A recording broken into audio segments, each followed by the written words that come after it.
ये एसआईआर पे सबसे बड़ा सवाल उन्होंने खड़ा किया। तो मैं आपसे पूछना चाहता हूं, बीजेपी के मुख्यमंत्री इस बात को कह रहे हैं, तो आप कांग्रेस के लोगों से काहे को सवाल कर रहे हो? आप पूछो ना मुख्यमंत्री क्यों कह रहे हैं, उनके पास कहां से आई रिपोर्ट कि 4 करोड़ वोट पूछा था आज हमने, आज हमारे इलेक्शन मंच पर आए थे। कमीशन, दीदी इलेक्शन कमीशन किसको रिपोर्ट करेगा? मुख्यमंत्री को।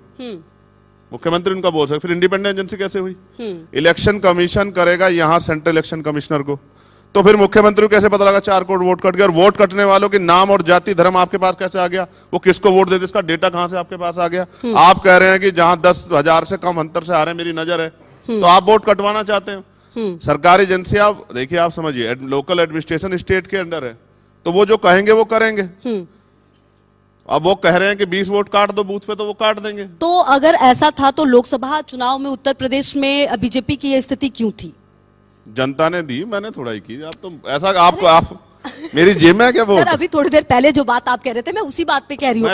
अगर इतना पावरफुल है सब, इतना कुछ मतलब अगर कंट्रोल कर सकती है बीजेपी मुख्यमंत्री, और जो बात आप कह रहे हैं, तो लोकसभा चुनाव में फिर इतने ही सीटों पर क्यों सिमट गई कि सरकार बनाने के लिए लोकसभा चुनाव में के बाद जरूरत पड़ गई 2 अन्य पार्टियों की बीजेपी को? आप ये बात समझो। हाँ, सवाल क्यों नहीं खड़े होंगे जब इलेक्शन डिक्लेयर हो गया है, आचार संहिता लागू होगी है, फिर 10-10 हजार रुपए आप दे रहे हो बिहार में, सवाल क्यों नहीं खड़ा? वो कह रहे थे कि योजना के अंदर ही है। कैसे सवाल नहीं खड़ा होगा? जो योजना चल कोई रही भी योजना होता है, आप समझो ना, जो योजना वोट को खरीदने के लिए, पहले आप समझिए, चुनाव जो हमने भी बचपन यहीं गुजारा इसी भारत में, आप हम पे नहीं कह सकते जैसे आप दूसरे नेताओं कहते हैं कि ये तो बाहर के, इनको समझ नहीं, हमें तो सब समझ है। हम जाति व्यवस्था को समझते हैं, और हम किसान परिवार से तो ग्रामीण अंचल को भी समझते हैं, और हम शहरी क्षेत्रों को भी समझते हैं, हम सीवर को भी समझते हैं, और हम कमिश्नर ऑफिस को भी समझते हैं। ठीक है। तो आप ये महसूस करके देखिए कि पहले रात के अंधेरे में ग्रामीण क्षेत्रों में चुनाव होते थे, तो चुनाव से 2 या 3 दिन पहले वोट खरीदारी होती थी,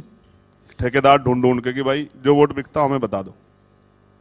अब दिन के उजाले में होती है और डिजिटल रूप से होती है कि 10,000 रुपए लो वोट दे दो, 10,000 रुपए लो वोट दे दो। अभी बीजेपी के एक मंत्री कह रहे थे कि जिन बहनों को 10,000 रुपए मिल रहे हैं उनको मुख्यमंत्री का सम्मान करना चाहिए।